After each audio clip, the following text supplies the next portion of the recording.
Oh, belum bisa.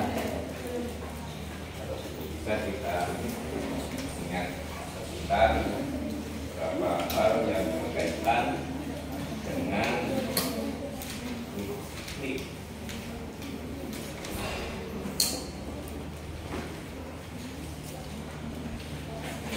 Ada yang ingat atau sudah membaca di bagian akhir dari Sabtu kemarin juga sudah disinggung tentang apa itu? Saya kasih ingat apa itu grup siklik?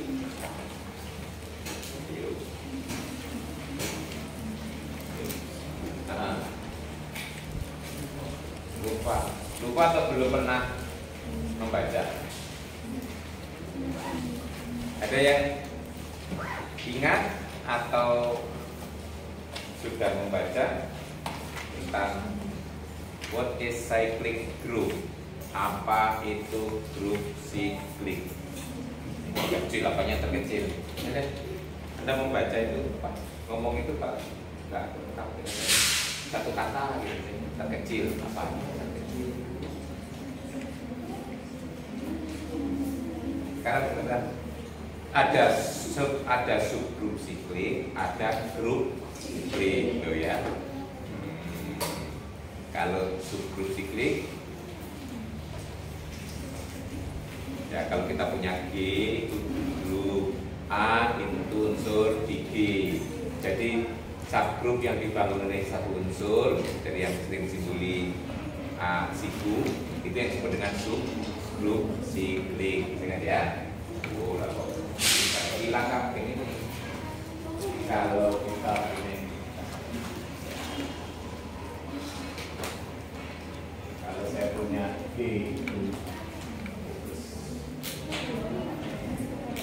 kalau saya punya G itu grup, ya, G itu grup, A itu unsur G, ya. Nah, artinya ini ya, A apa ini? Perpangkatan dari A. Nah, ini adalah apa? N-nya Z. Ini yang disebut subgrup siklik yang dibangun oleh A. Ya. Subgrup siklik yang dibangun oleh A. Nah, ya. Contohnya, kalau saya punya G-nya itu Z.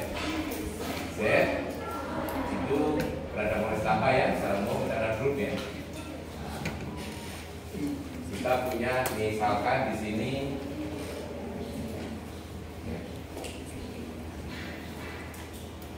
ingat, kalau operasinya tambah, perpangkatan satunya apa? Perkalian, betul? Ya. Seperti ini isinya apa? Yang mulai pangkat 0 itu berapa? 0 ya kan? 5, 10, 15 terusnya ya.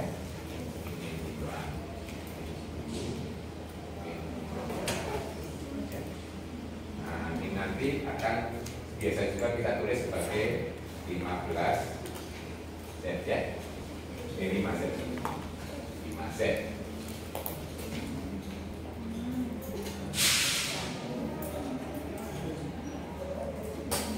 Contoh lagi, kalau saya punya U10 itu apa?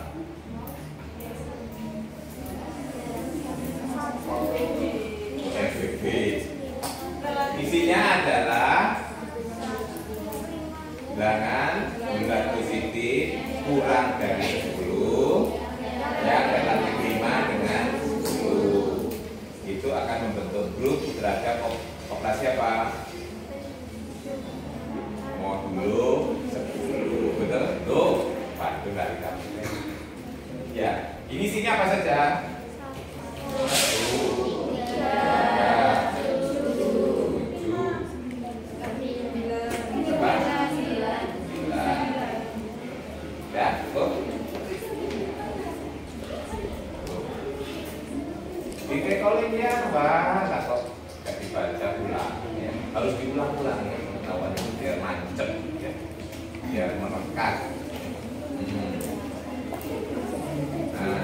Kalau lupa nanti buat tabelnya ini sebagai grup gitu ya. Biar operasinya data nanti ya gini. Kalau buat tabelnya 1, 3, 7, 9, 1, 3, 7, 9. Kalau dikalikan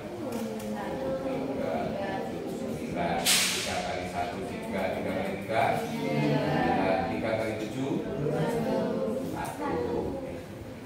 3 kali 9, 7 kali 1, 7 kali 3, 7 kali 7, 7 kali 9, 9 kali 1, 9 kali 3, 9 kali 7, 3, 9 kali 9. Ini harus biasa kita membuat tabel, namanya tabel apa? Carry ya. Jadi biasanya untuk grup-grup yang hingga itu membantu itu bisa dibuat tabel carry. Nanti dari sini kita bisa mengidentifikasi apa identitasnya, apa inverse dari masing-masing unsur. Contohnya di sini inverse dari 3 apa? 7. Jadi kalau saya tanya 3 inverse sama dengan 7 ya. Nah, sekarang coba ya. Kalau di U10 ini coba yang dibangun oleh 3 apa? Isinya apa saja? 1, 3, 7, 9. 1, 3, 7, 9. Nanti kalau diteruskan kembali ke satu lagi toh? Ya. Nah, ini sebenarnya kalau dipangkatkan semua Z isinya cuma 4 ini aja kan? Ya. Ini ya balik ya. Nah, sekarang apa itu grup siklik? Nah, jadi kalau G itu grup, nah, G itu disebut grup siklik jika disebut G itu grup disebut grup siklik jika ada unsur di G, sehingga kalau dibuat subgrup sikliknya akan sama dengan G sendiri, betul? Ya, jadi G itu sebagai subgrup siklik dari G sendiri kan. Jadi jika terdapat A di G sehingga ini sama dengan G, betul? Contohnya ini U10 ini termasuk grup siklik. Ini ada 3. Sehingga kalau ini di-generate kembali ke U10, betul? Ini kan sama dengan U ya. Nah, jadi di contoh U10 adalah grup siklik. Nah, ya, sini karena kita punya ini 3 ini sama dengan U10 ya.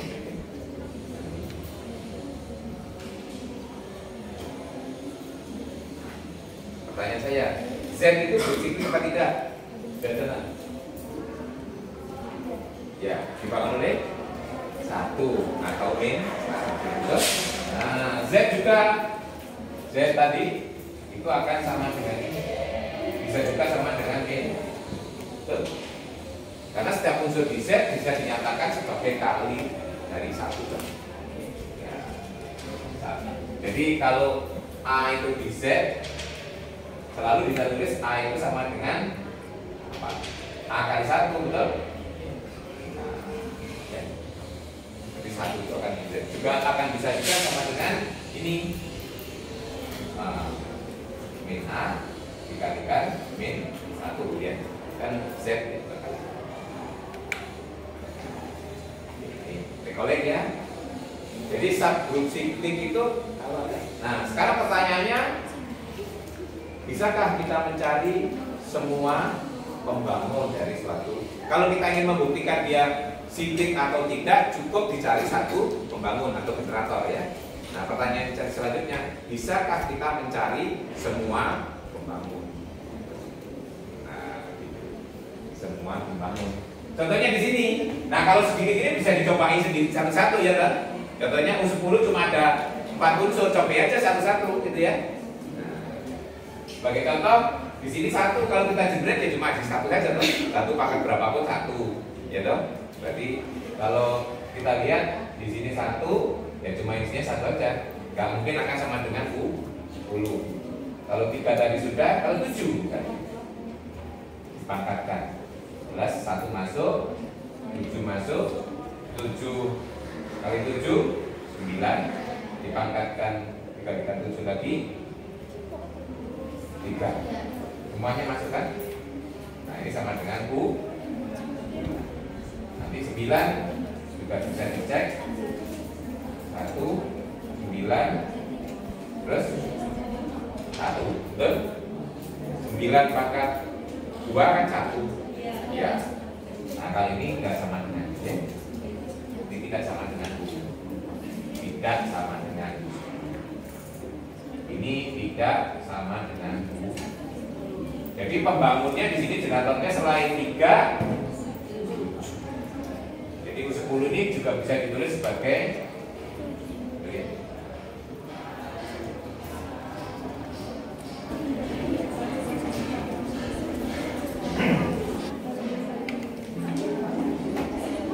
Rekannya berarti sekarang grup siklik di Rekole. Ini mau mengeksplorasi sifat-sifat lebih jauh dari siklik, nanti kalau pengertiannya saja.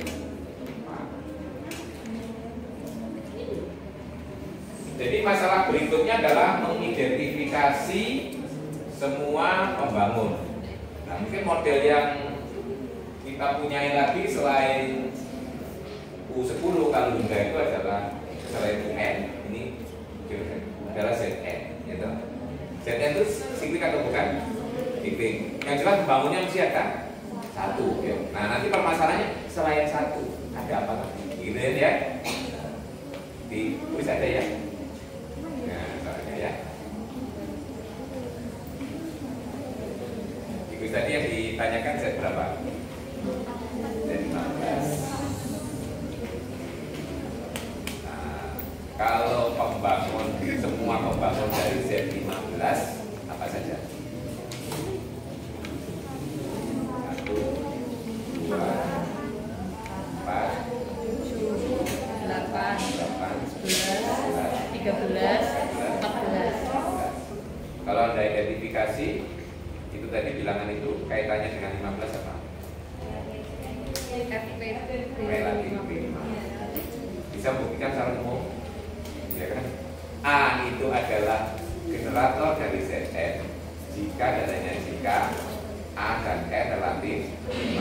Nah itu kan rutin sudah kita punya, enak ya, diberlakukan N berapapun nggak perlu dicari satu-satu kan, nggak perlu begini kan, di list lagi ya. Bisa, ada yang bisa buktikan? Ada itu banyak itu, buat coba gitu ya. Ada yang mau mencoba? Jadi A boleh Anda pakai fungsi boleh ya. Kelas A itu pembangun dari ZN jika A dan N relatif 5. Ya dicoba. Biasanya kan pertama dicoba ya gitu. Terus ada pilih. Tuh, ternyata pembangunnya ini adalah relatif 5. Terus kita buktikan secara umum. Nah, kalau dibuktikan secara umum ya nanti mudah mencarinya. Identifikasi saja dan relatif tadi jadi 15 ya kita cari saja semua yang relatif 5 dengan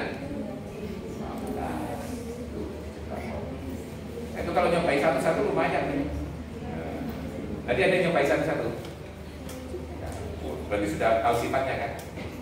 Gak penasaran membuktikan?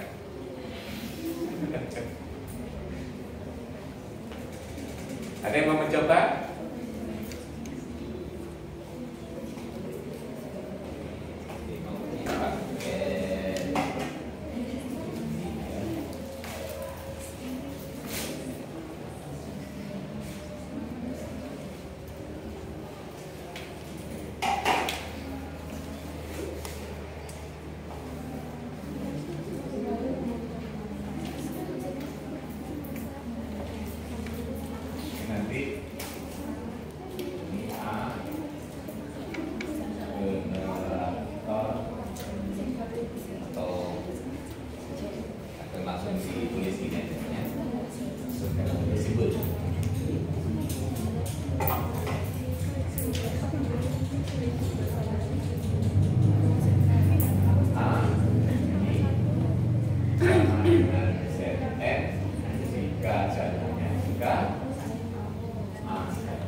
sifat-sifat teori kita.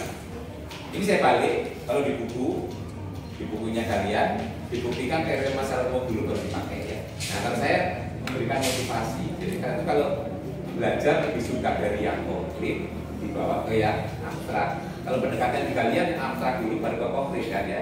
Nah, kalau Anda baca bukunya kalian dibuktikan sifat secara umum pada pembangun pada grup siklik baru dipakai pada ZN. Tapi kalau saya itu lebih suka diidentifikasi yang konkret dulu dengan menggunakan sifat-sifat yang kita kenali, terus hasil itu digeneralisasi secara lebih biasanya lebih kena gitu ya cara belajar. Karena filosofis belajar itu orang yang akan mudah belajar dari yang konkret ke abstrak. Tapi kalau pendekatan matematik yang pure memang dari abstrak ke konkret kan disodorkan dulu pengertian secara abstrak, teori masalah abstrak, baru kita cari ilustrasi contoh ya.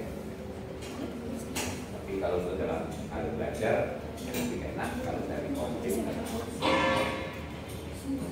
Iya, karena memahami langsung ke abstrak tuh. Anda nanti membayangkan teorema yang ada di kalian nanti akan lebih mudah kalau ini sudah tahu dulu, gitu ya, karena ilustrasinya. Tapi nanti sebagai akibat dari teorema yang sudah kita nggak apa-apa itu ya. Ada yang mau coba? Kalau nggak bisa dua arah, searah saja mana yang bisa? Boleh ke kanan atau ke kiri, yang mana? Kalau ini, ya.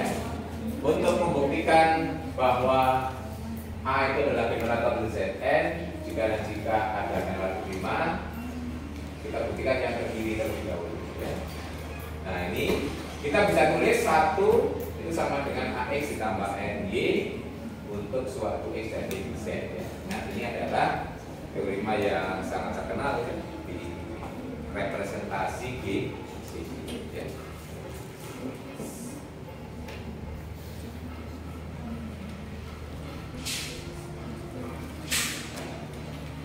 Dari sini kita bisa menulis untuk menyatakan A ini pembangun dari Zn. Berarti artinya apa? Setiap unsur dari Zn harus kita ditulis sebagai perkalian. Kalau perpangkatan kan tambah ya, perkalian dari kelas N. Betul ya? Berarti saya ambil misalnya sembarang di Zn apa? Jangan A, jangan B ya. B di Zn ke ya. B itu kan akan sama dengan B kali 1 atau 1 kali B. Ya. 1 kali B, betul ya? Nah, satunya sendiri diganti dengan AX ditambah NY B. Atau ini sama dengan AXB ditambah NY. Jadi sekarang kelas B ya, kelas B akan sama dengan kelas ini kan? Kelas dari AXB ditambah NYB. Menurut definisi tambah ini bisa ditulis sebagai kelas AXB ditambah kelas NYB. Ini kelas XB dengan AXB itu akan sama dengan XB dikalikan kelas A. Jadi depan XB ini ya sama atau ini dengan ini. Karena bilangan bulat dikalikan kelas jadi kelas ini kan. Yang ini apa? N, Y, B, kelipatan N kan? Di Zn nilainya berapa? 0. Ya, tuh. Kalau kelipatan N di Zn jadi 0, betul? Iya. Di modulo N, kelipatan N masih 0, betul ya? Oh iya, ini kan kelipatan N, N, Y. Ya, ini kelas 0, betul? Ya, ini sendiri adalah B gitu. Berarti ini bisa ditulis sebagai kelas A dikalikan sesuatu bilangan bulat. Artinya ini digenerate oleh ini berlaku untuk setiap anggota Z. Jadi kesimpulan kita adalah ini. Dari situ berarti ini mau saya pakai ya. Dari sini berarti kesimpulannya kelas A membangun Z. Dari ini kesimpulannya adalah kelas A itu sama dengan Z. Ya. Nah sekarang yang ke kanan. Nah, ini yang tidak saya hapus itu mau saya pakai nanti sebagai ilustrasi.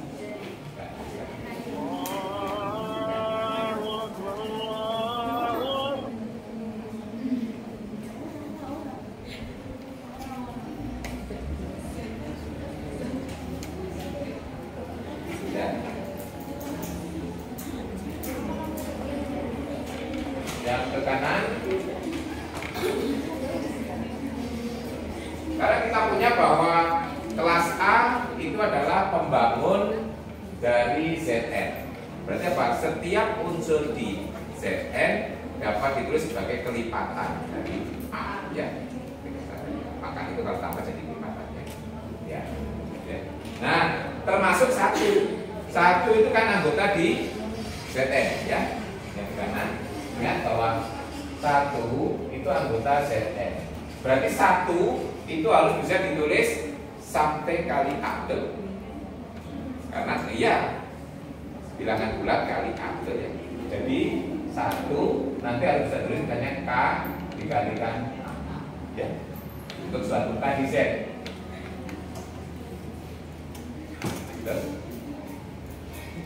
Karena A itu adalah pembangun. Berarti semua unsur dapat dinyatakan yang ulama perpangkatan, tapi karena Zn itu aditif, pangkat sama dengan artinya dengan perkalian, betul ya? Nah, kemarin apa istilahnya? Cara melihat grup sebagai operasi kali dan grup sebagai operasi pangkat. Pangkat analog dengan kali dengan bilangan. Ini saya turunkan dari karena A sebagai pembangun dari Zn. Berarti satu unsur di Zn berarti satu harus merupakan yang bisa digenerate oleh A, gitu kan ya. Nah, sekarang kita lihat di sini. Jadi akibatnya kan kelas 1 sama dengan kelas KA ya. Nah, dua kelas sama apa? Berarti itu secara modulo ya. Modulo 1 sama dengan KA modulo N kan? Ya. Berarti artinya apa? Selisihnya merupakan kelipatan N. Loh, kali kapan dua bilangan itu kongruen modulo N? Kalau selisihnya kelipatan N, betul? Oh, lagi dapat. Misalkan 2 dengan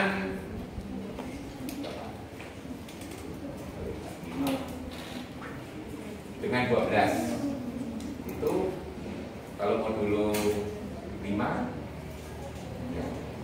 ya selisihnya kan kelipatan 5, artinya 2 dan 12 itu kongruen modulo 5, berarti kelas 2 sama dengan kelas 12 pada modulo di Z5, betul ya? Di Z5 kelas 2 sama dengan kelas 12. Kapan dua kelas sama? Sama dengan kapan dua bilangan kongruen modulo. Dua kelas itu sama kalau selisihnya kelipatan.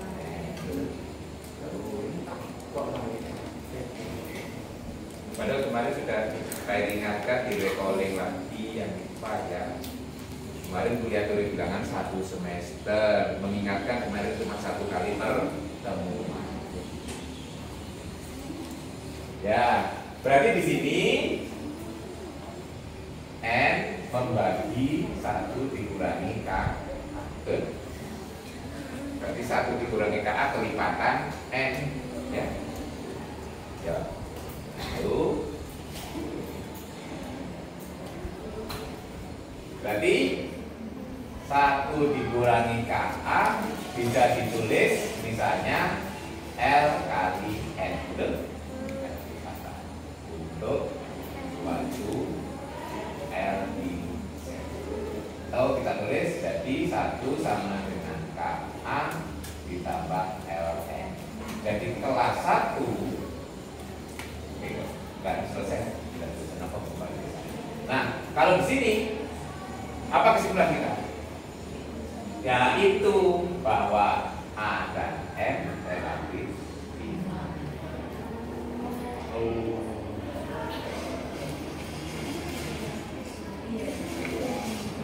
Ini sifat basicnya ya di dalam teori bilangan. Kemarin makanya kalau pada saat teori bilangan ini adalah sifat penting yang nanti akan banyak di remark oleh dosen teori bilangan bahwa adalah sifat penting ya. Kalau Pak Edi ngajar teori bilangan karena berlanjut ke grup, nggak tahu bahwa yang penting saya tekankan bahwa sifat itu nanti baik dipakai di. Jadi jangan kira teori-teori yang ada teori bilangan kemarin nggak berguna pada bulan berikutnya ya. Dikira selesai gitu ya. Ingat matematika itu mata kuliah itu disusun memang ada mana yang dikeluarkan duluan, mana yang belakang gitu ya urutannya. Nah itu nggak elok kalau dulu baru teori bilangan ya, makanya pas teori bilangan. Nah ZN itu sebagai model kalau pada teori dulu ya, sebagai model. Nah jadi di sini akhirnya sifat ini kita punya teorema itu kalau jika dan jika itu pas, tidak lebih tidak kurang ya, hanya itu saja gitu ya. Kalau mau mencari pembangun ya yang relatif prima itu saja, tidak lebih tidak kurang. Nah sekarang kalau kita lihat di sini ya, ilustrasi ya.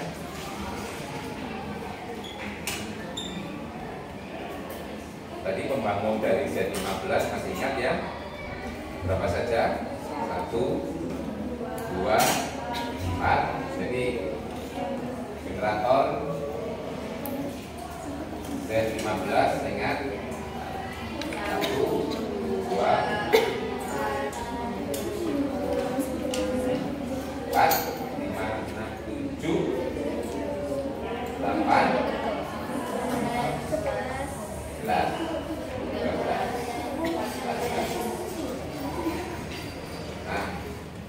Sekarang kalau kita lihat cara mengidentifikasi generator yang paling gampang adalah 1, ya kan? Nah, kita lihat 1. Kalau kita sudah ketemu 1 itu adalah generator dari Z15. Nah, bagaimana mencari yang lain? Nah, selain menggunakan itu, nah, ini sebenarnya merupakan 1 dikalikan, sama enggak? 2 itu 1 kali 2, 4 itu 1 kali 4 dan seterusnya. Nah, itu kalau dalam bahasa grup adalah perpangkatan. Artinya apa?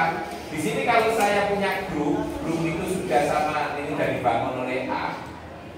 Bagaimana cara mencari pembangun yang lain? Nah, ini adalah tinggal A pangkat K. Nah, kalau order grupnya itu N misalnya, ya, 3 ini menuju 3. Nah, dengan syarat apa? Ini adalah generator G dengan syarat bahwa K dan N relatif prima. Nah, itu yang disebut teorema yang ada di itu, ya. Jadi ini generalisasi karena semua bilangan yang relatif prima dengan N itu sebenarnya 1 pangkat, tapi pangkatnya adalah relatif prima. Jadi seperti ini akhirnya teoremanya.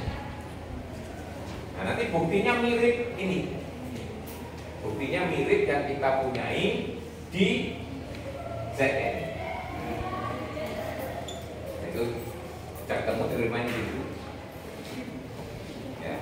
Jadi kalau G itu grup itu dibangun oleh A, diisi oleh A, berarti itu akan membangun. Pertanyaannya, pembangun yang lain mana kan gitu ya? Nah, itu adalah A pangkat K dengan K itu relatif prima dengan N. Kalau N itu adalah order. Nah, ini sama kita baca ya, Zn. Jadi kalau sudah kita menemukan satu itu adalah generator dari Zn, makanya yang lain kan yang relatif prima ya. Nah itu sebenarnya kan satu pangkat. Contoh lagi, yang ini yang nggak mungkin kebayang ya. Misalnya kita sudah menemukan satu di sini ya, satu pembangunnya 3. Pembangun yang lain mana? Tadi kan ketemunya 7 itu hubungannya ini kan 3 pangkat, bukan membawa ke sini ya.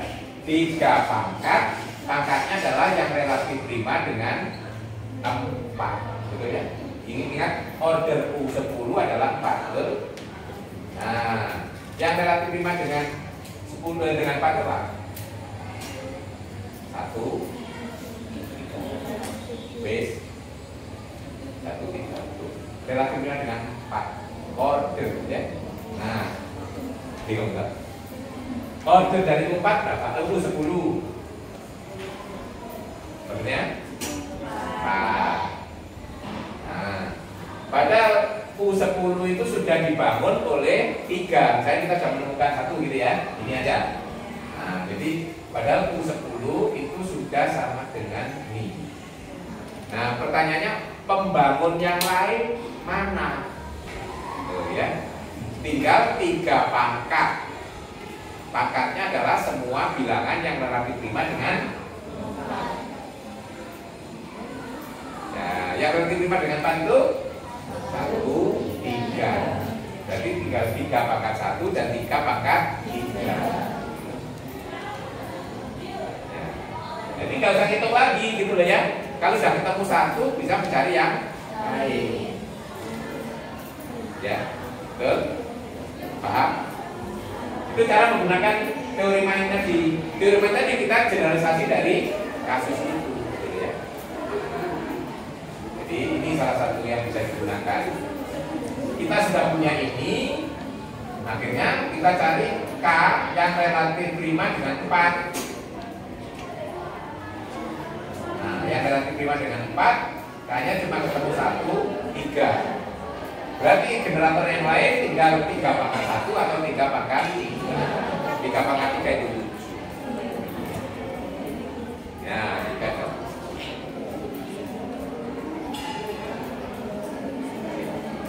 Nah, itu.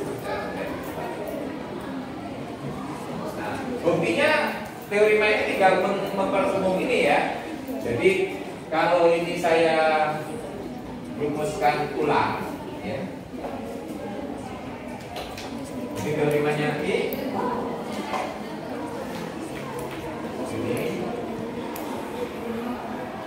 kalau kita punya B itu grup hingga misalnya order B-nya itu N ya. Order B-nya N. Kemudian B itu dibangun oleh A.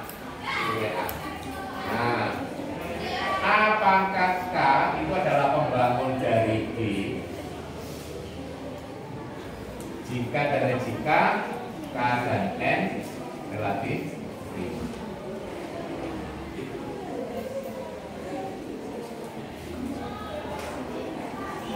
Ini ya.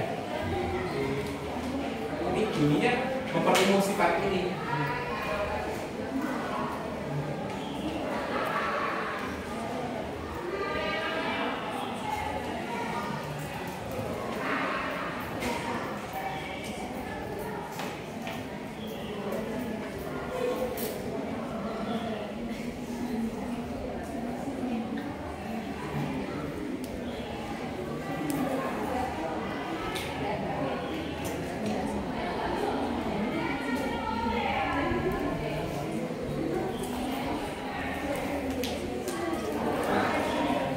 Untuk membuktikan itu nanti ada beberapa sifat yang harus dibuktikan dulu sebelumnya, yaitu A pangkat N dari suatu unsur dari grup dipangkatkan order grup pasti identitas.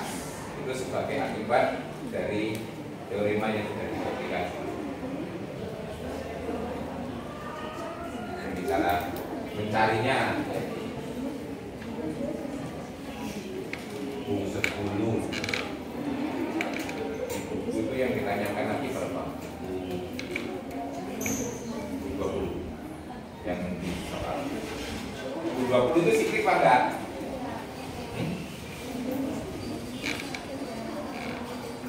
Tadi di soal ada pertanyaan. Yang ditanyakan di soal tadi apa? Siklik apa enggak? Tidak. Kalau tidak itu harus kita buktikan semua ya. Kan nggak ada yang di-generate sama dengan U20, ya toh? Jadi kamu tahu U20 isinya apa saja, terus masing-masing dicoba di-generate. Nggak pernah mendapatkan U20. Berarti U20 bukan grup siklik. Betul? Salah. Tetapi kalau membuktikan grup siklik enak, cukup ketemu satu sebagai generator, nah dapat kita simpulkan dia grup siklik. Beda pertanyaannya kalau carilah semua pembangun, beda loh ya. Nah, kalau untuk buktikan grup siklik cukup dicari satu unsur sebagai pembangun. Iya. Nah, tapi kalau bukan grup siklik berarti kan tidak ada, ya, tidak ada pembangun. Nah, kalau hingga caranya dicoba satu-satu, nggak akan ada yang sama dengan U20 tadi. Selesai. Nah, saya kira kan cepat hanya ngitung pangkatan itu ya. Anggotanya U20 berapa banyak sih? 8 ya, 8.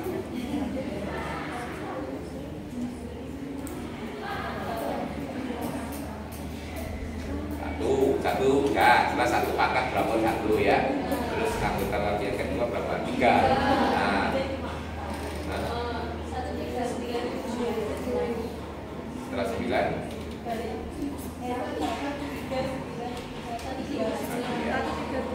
pokoknya kita kembali ke satu lagi, ya akan kembali ke satu lagi. Kalau itu nggak sampai seluruh unsur ya, ya kalau mengatakan tidak kan nggak ada yang ya. Membuktikan tidak ada itu kita buktikan semuanya nggak akan seperti itu gitu kan ya.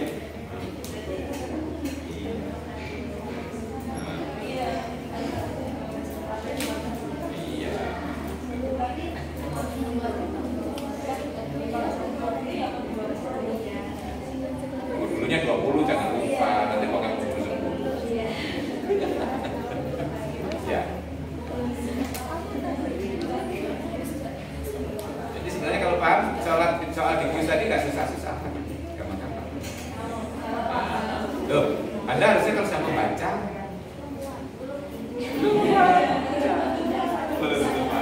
Kalau diterangkan Pak. Awalah begitu ternyata.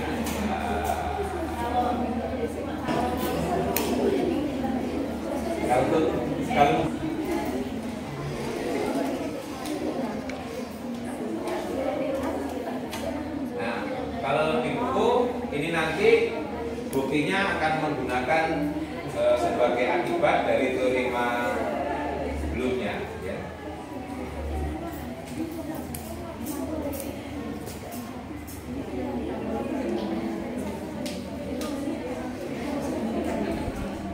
Nah,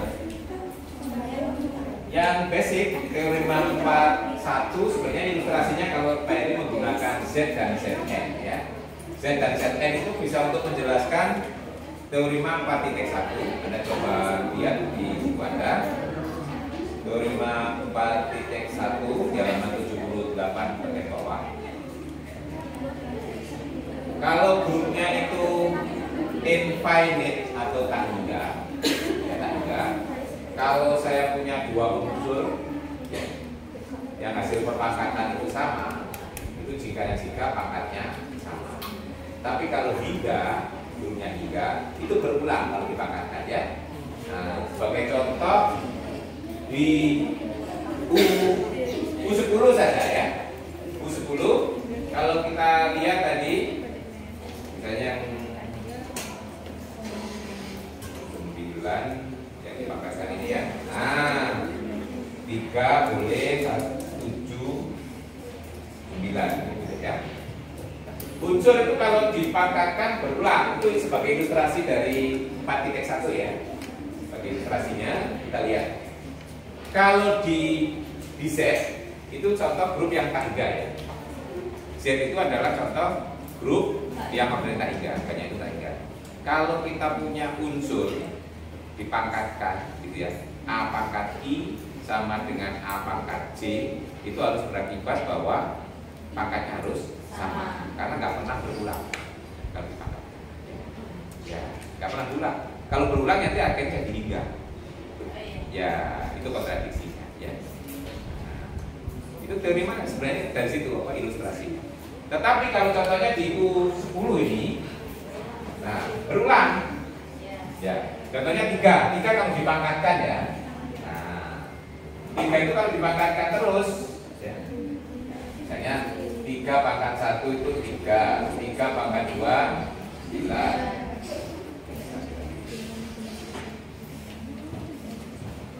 3 pangkat 3 7, 3 pangkat 4 1, 3 pangkat 5 3 pangkat 6 9. Contohnya sambil ini ya.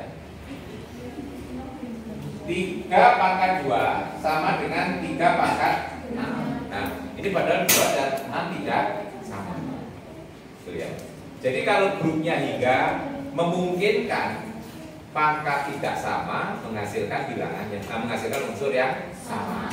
Tetapi kalau di grupnya tak hingga, nah itu nggak mungkin terjadi. Ya. Itu inti dari teori 4.1. Nah sekarang ini ya, tuh, kalau diilustrasi kan paham tuh teori 4.1. Ya. Memahami teorema itu harus seperti itu ya. Kalau hanya dibaca tekstual teorema juga paham ya. Terus dihafal. Padahal nanti ada soal menggunakan itu nggak tahu kalau menggunakan teorema itu gitu.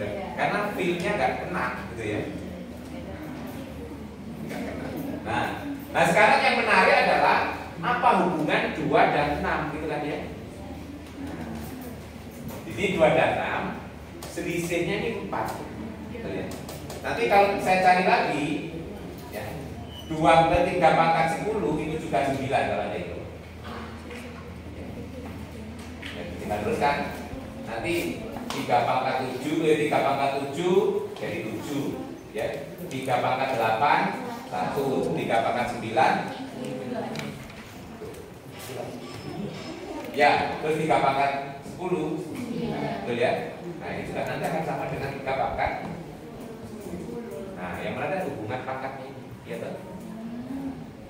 2 dengan 6 selisihnya 4, 2 dengan 10 selisihnya 8. Nah pangkatnya nanti selisihnya kelipatan 4. Jadi nanti kalau di grup hingga ordernya n, perpangkatan sama jika selisih dari perpangkatan itu kelipatan n, atau dia kongruen modulo n.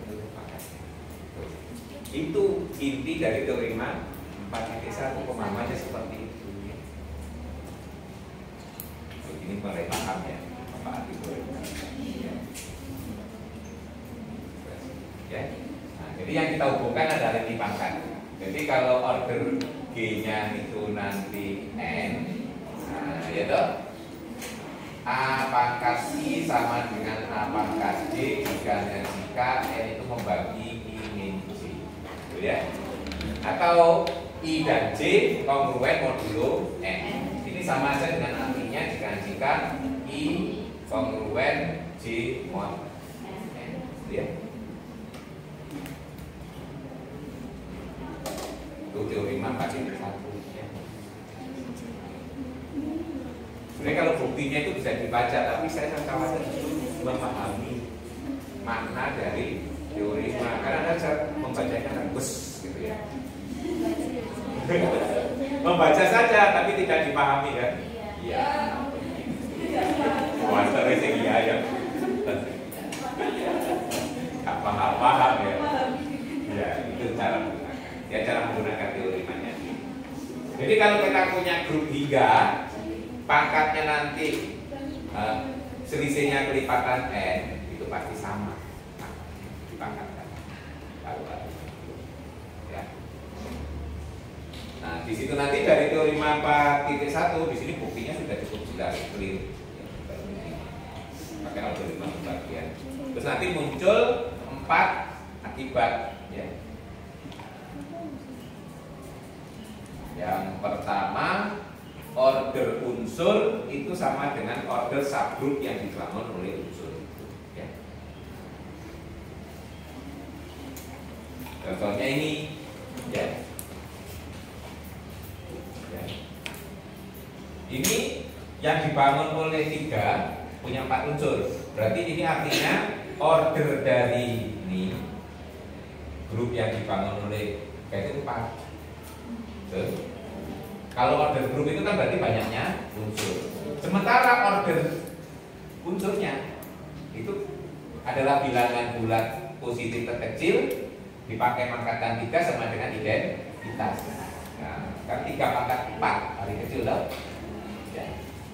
1 ya. Ya, karena 3 pangkat 1 itu 3 pangkat 2 9, 3 pangkat 3 7, 3 pangkat 4 1. Berarti order dari 3 adalah 4. Nah ini ya. Order unsur akan sama dengan order grup yang dibangun oleh unsur. Demikian juga 9 cuma 2 unsur loh. Order dari 9 2, karena 9 pangkat 2 1. Betul? Order 9 itu 2, karena 2 itu bilangan asli terkecil yang dipakai untuk mengangkatkan 9 sama dengan 1 identitas. Order dari grup yang dibangun oleh 9 juga 2, karena isinya unsur. Nah itu akibat 1 maknanya. Order unsur sama dengan order grup yang dibangun oleh unsur. Nah itu diambil dari bukti yang ada di teorema 4.1 ya. Nah itu 4.1 itu sudah ada itu ya, bahwa teorema 4.1 yang dibangun oleh A itu adalah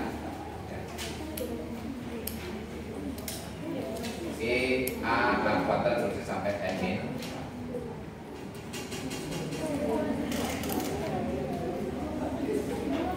Akibat 2, kalau saya punya unsur dipangkatkan K sama dengan E, jika order A membangun K.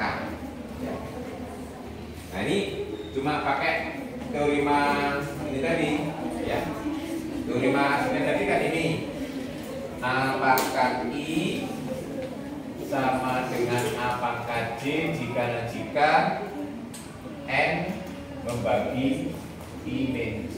N itu ordernya ya. Nah, jadi sekarang kita punya A pangkat K sama dengan E. A pangkat K sama dengan E itu sama dengan A pangkat 0, betul ya? A pangkat 0 itu E identitas. Nah, makanya jika N membagi K min 0. Nah, kita pakai di sini. IJ di sini K 0. Betul, kan sebagai akibat dari teori. Nah, berarti N membagi ya. Jadi kalau saya punya suatu unsur dipangkatkan bilangan sama dengan identitas, maka bilangan itu akan habis dibagi oleh order.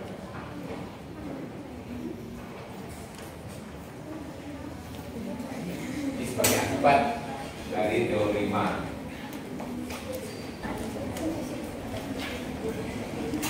Nah, kemudian akibat 3 dan akibat 4, ya akibat 2 dan akibat 3 itu sebenarnya dibalik ya kan.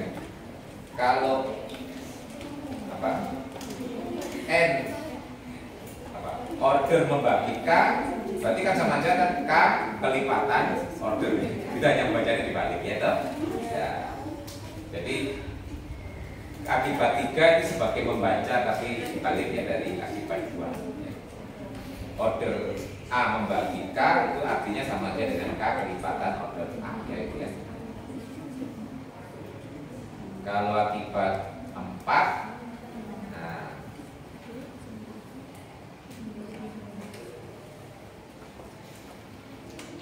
ini juga buktinya sudah betul jelas. Order AB akan membagi order A kali order B, order A kali order B. Itu cuma bisa dibuktikan itu ya. Bahwa misalkan order A-nya itu M, order B-nya itu N, berarti AB kalau dipangkatkan MN itu membagi hasilnya E. Nah, terus kita gunakan akibat 3. Akibat 3 atau 2 ya, akibat 2. Berarti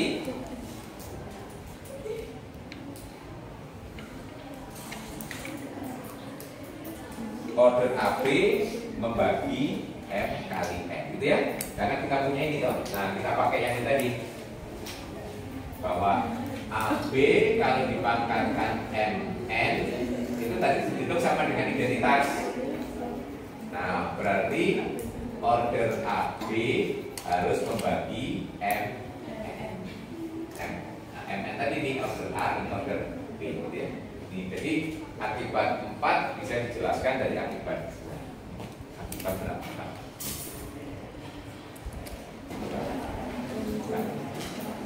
Jadi kalau kita punya teorema terus ada sifat, dengan mudah dibuktikan dengan menggunakan teorema itu namanya akibat.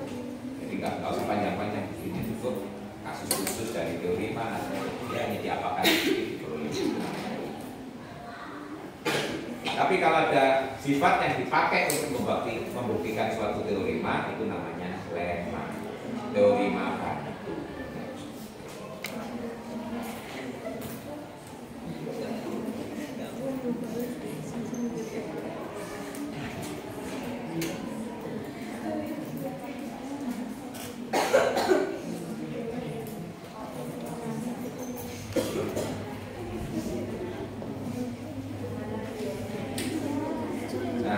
Teorema 42 ini sebagai dasar melihat teorema yang memperumum tadi ya, bahwa untuk mencari pembangun yang lain itu dasarnya adalah teorema 4.2 ini.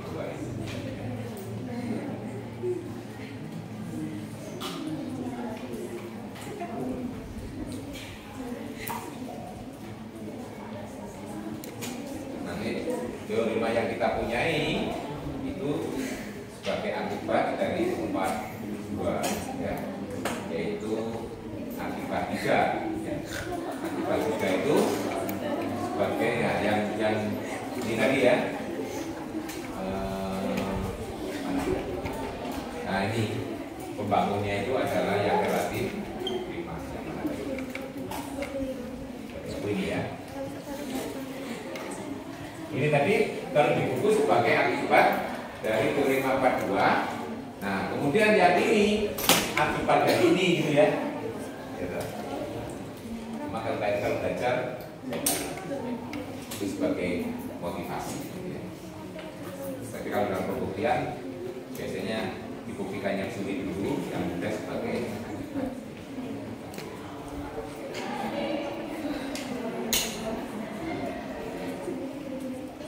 Nah, kalau 4.3 itu dipakai untuk mencari subgroup siklik.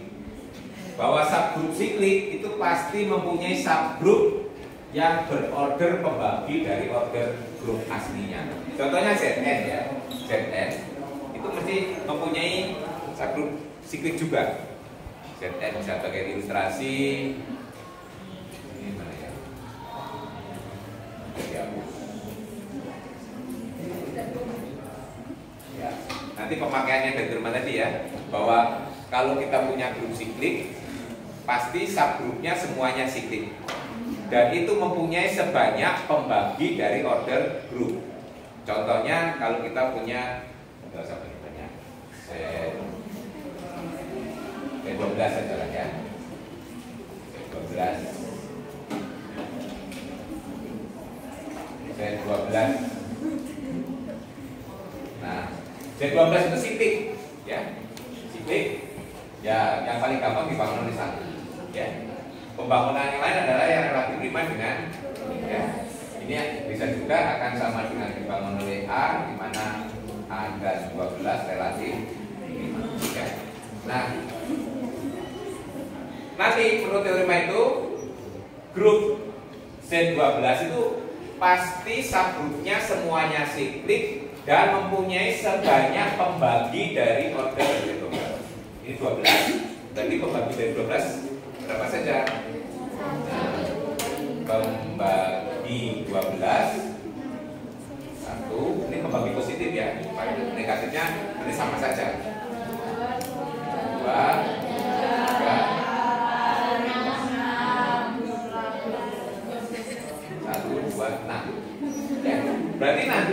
Z12 ini pasti mempunyai 6 subgroup siklik. Yang ordernya juga 1, 2, 3, 4, 6, 12. Yang berorder 1 0 saja, ya toh? Ya, ini yang berorder 1. Yang berorder 2 isinya ya. Ini saya tulis ini ya, 0 saja. Yang berorder 2 0 dan 6. Yo. Subgroup dari Z12 kok.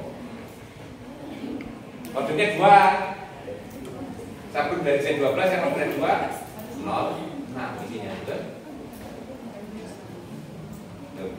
Halo. Loh. Misalnya pertanyaan, carilah subgroup dari Z12 yang berorder 2 atau yang isinya 2 anggota. Kalau pertanyaan itu jawabnya ada. Carilah subgroup dari Z12 yang berisi 2 anggota. Ya 0 dan 6. Selain itu apa lagi? Iya, oh iya kan gitu kan. Tuh, halo. Yang berorder 3. Pertanyaannya, carilah subgroup dari Z12 yang anggotanya 3. 0, 4, 8. Isinya. Kok?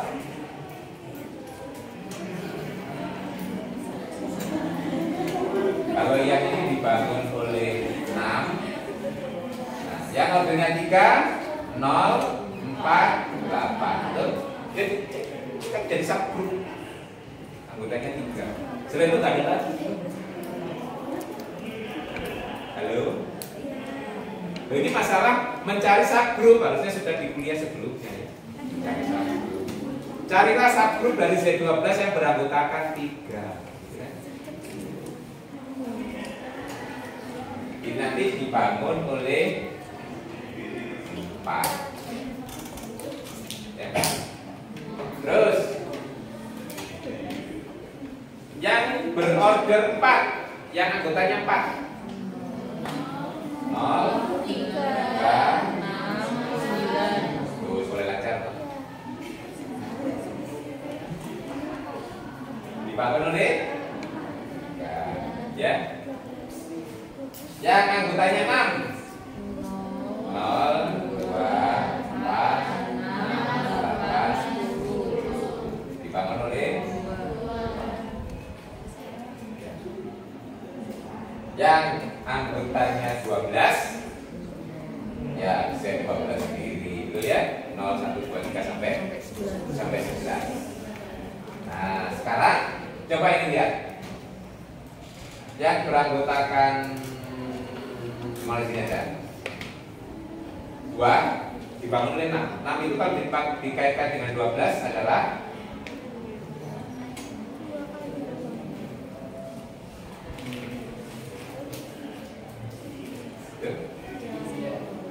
yang ini.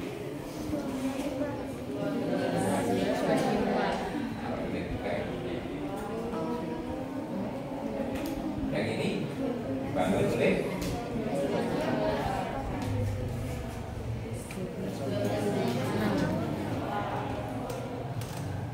dibangun oleh 1 dan 12 jadi 12.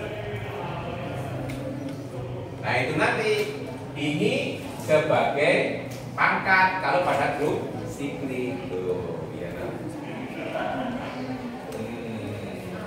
Nanti kalau ini dibangun oleh A, nah nanti di sini A pangkat, pangkatnya itu ini gitu ya. Jadi kalau K itu pembagi dari N, nah kalau kita punya gitu ya, terus N-nya itu berarti kan order dari grup dan sama dengan order pembangun ya order.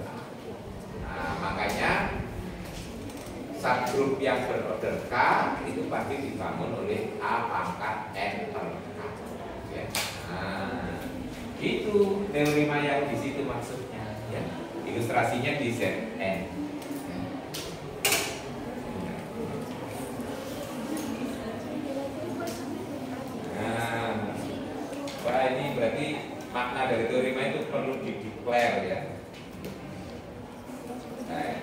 Kalau di buku dibalik Zn itu sebagai akibat dari teorema.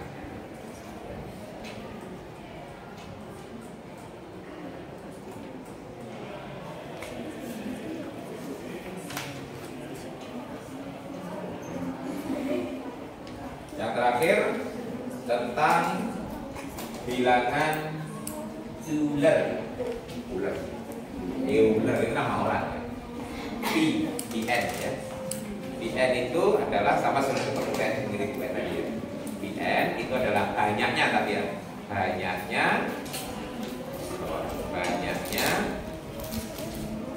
bilangan yang relatif prima dengan n. Jadi Pn itu bisa juga kita terjemahkan sebagai order dari UN, sama ya. Ya. Jadi sebenarnya kalau Anda mau menghubungkan dengan konsep tadi, Pn itu akan sama dengan order dari UN. Sudah kalau kita baca ya. Jadi dari definisi itu Pn itu adalah bilangan asli atau bilangan bulat positif yang kurang dari n yang relatif prima dengan n. Jadi kalau kita lihat definisi itu sebenarnya Pn itu sama saja dengan order dari UN. Ya. Ya. Contohnya ini, kalau kita pakai ya, P10 berarti sama dengan 4, tidak? Contohnya ini, P10 sama dengan 4. Ya. Nah itu dikuatkan.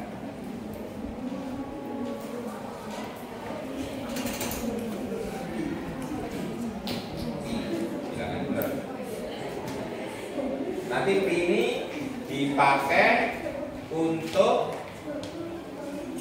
mengidentifikasi banyaknya unsur dari suatu subgroup, yaitu nanti Anda baca bagian terakhir tinggal satu teorema yaitu 4.4 dan akibatnya 4.1 ya.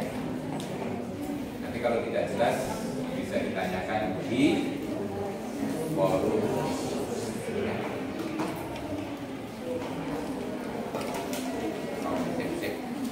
Itu harus dibaca lagi ya, biar berulang-ulang. Jangan setelah diterangkan di kelas dibiarkan, nanti pertemuan berikutnya lupa.